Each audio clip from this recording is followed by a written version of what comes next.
Donald Trump's announcement that Indiana Governor Mike Pence will indeed be his running mate. Just about everything about this entire process of beefsteaks in Trump world has been unconventional after delaying a planned unveiling of the news in Gotham City last night, ostensibly because of the Nice attack. At least he said that. The presumptive Republican nominee made his move official this morning in this tweet. A joint event with Trump and Pence is scheduled now for 11 a.m. tomorrow in Manhattan. But today, their logo was unveiled. That's kind of interesting. Wait a minute, guys. I'm not sure that's. Are we allowed to show that on TV?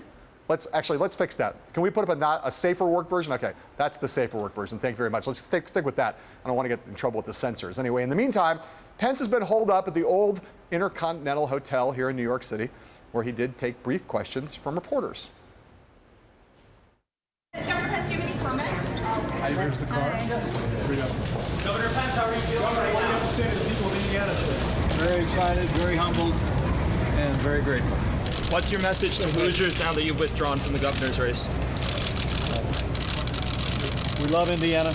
We love our country. My family and I couldn't be more honored.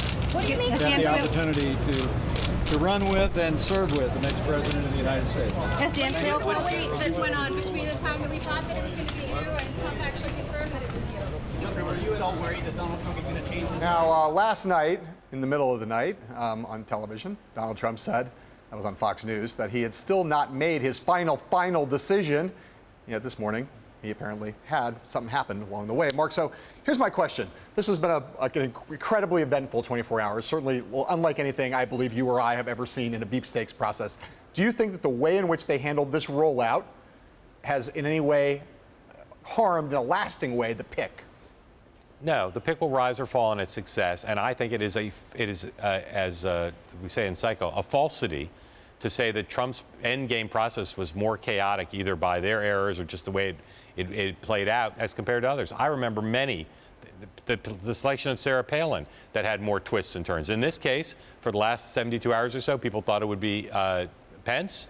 It ended up being Pence. Now, there's some reporting that suggests Trump was thinking of changing his mind. We'll talk about it later in the show. But I think that nothing that happened at the end will matter. Pence will rise or fall on whether he turns out to be, over the next week or so, a good pick. I agree with the last part. Everything else I disagree with. I think the entire thing was just a wild, uncontrolled goat rodeo of the highest caliber. You had the leaking of the Pence name, the reporting that Pence was the pick, then the walking back of the Pence name, then the cancellation of the event, now the scheduling of the event.